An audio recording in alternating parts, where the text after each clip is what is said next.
Beste kijkers, welkom weer een aflevering van Anwar. En vandaag ga ik jullie laten zien hoe je plintjes en deuren kunt afkitten met acrylkit. Het is allemaal niet zo moeilijk als je het maar weet. Hier achter mij of naast mij heb ik een plint wat al is aangebracht door de klant. En aan mij de taak om het netjes af te kitten. En wat we gaan doen is zeg maar waar de plint aansluit op de muur. Precies dat gaan wij afkitten met acrylkit. En ik ga je laten zien hoe je dat heel netjes kunt doen. Dus laten we beginnen. Maar voordat wij verder gaan, ben je nog geen abonnee? Abonneer op mijn kanaal.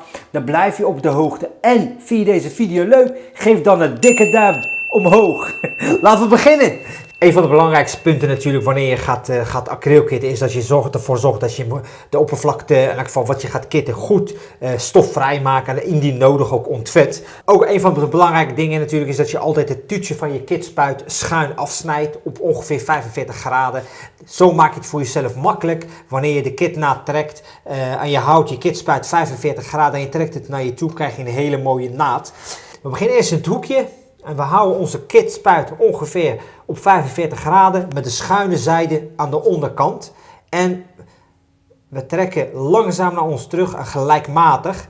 En het maakt niet uit als je te veel kit gebruikt of als je te hobbelig gaat. Geen probleem, ik ga je laten zien hoe je dat heel netjes weg kunt krijgen. En dan doen we deze ook. Hop. Dan ga ik nu het kit weghalen en dat doe ik gewoon met mijn nagel. Dat kun je ook met je duim of wijsvinger doen, afhankelijk hoe dik de naad is. Ik zie dat dit een vrij dikke naad is, dus dat doe ik gewoon lekker met mijn duim. En ik druk mijn duim in de hoek met mijn nagel en ik trek naar mij toe. Kijk zo strak dat gaat. Deze doe ik gewoon met mijn wijsvinger. Let op. Zo makkelijk gaat dat, jongens. Het is allemaal niet zo moeilijk, als je maar weet hoe het moet. En nu pak ik een beetje water met een sponsje. En dan het sponsje maak ik goed nat en ik knijp hem een klein beetje uit, maar ik laat nog wel een beetje vocht erin.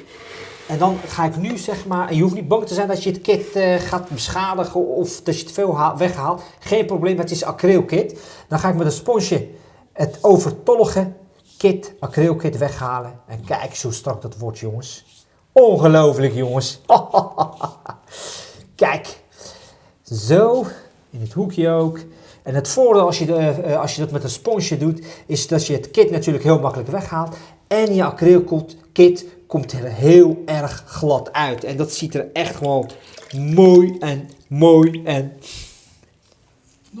Nog mooi. Nou, meneer Van Kuij die vindt het hartstikke geweldig. Even kijken. En... nu heb ik het met het sponsje weggehaald en dan ga ik met mijn vingerpal, mijn vingertopje, ga ik het kit glad strijken. En dat doe ik gewoon zo met een gelijkmatige streep naar je toe trekken. Hop, hop, hop. En niet te hard drukken, gewoon heel subtiel. Kijk eens. Goh, kijk eens hoe mooi, jongens. Geweldig, jongens, geweldig. En dan moet ik nog 2 handelingen uitvoeren. Ik pak nu het sponsje en ik knijp hem wel goed af. En dan ga ik nu zeg maar het water droog maken. En waarom doe ik dat? Als ik dat niet zou doen, zou het water, als het water gaat opdrogen, dan droogt die wit uit. En dat wil ik niet. Dus ik ga nu met het sponsje, haal ik dat zo weg. Kijk, let op. En ik trek naar mij toe, ga niet heen en weer halen, want dan ga je wel je kit beschadigen. Dat wil je niet. Dus het sponsje goed uitknijpen en dan met 1 streep naar je toe. Hop, hop. Kijk zo netjes dat gaat, jongens. Dit ziet er al heel erg strak uit. Oké, hier is het doekje en dan pak ik een vochtig doekje wat schoon is en dan ga ik het omheen goed droog maken. Zo. En dit ziet er al heel erg strak uit, jongens.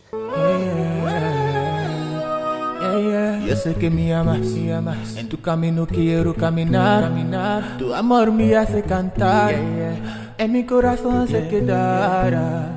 I'm from this side, I can't believe it, that one stand tall, it feels so good to me, the love that you give is what I need, I love that more, I can't get enough, oh, sin ti no soy nada, eres mi columna vertebral, tienes correcta mi espalda, yeah, yeah. Oh, Sentire sei nada.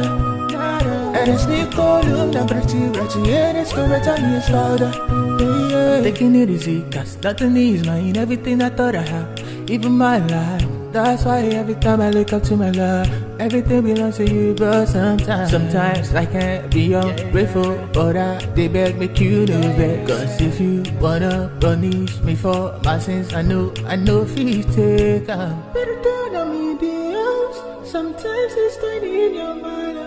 Better than me, Dios. Sometimes it's tiny in your mind. Zo. Kijk eens jongens, dat ziet er toch hartstikke strak uit. Deze kitproject is afgerond. Ik hoop dat je deze video leuk vond. Vond je deze video leuk? Geef een dikke duim omhoog. Ben je nog geen abonnee? Abonneer op mijn kanaal, dan blijf je op de hoogte. Voor nu, bedankt voor het kijken en tot de volgende keer. Bye! From this side, I can't believe it. Now I stand tall, it feels so good to me. The love that you give is what I lean on. I love that more, I can't get enough. Oh, Allah. Sentire sei nada. Eres mi columna, pretty.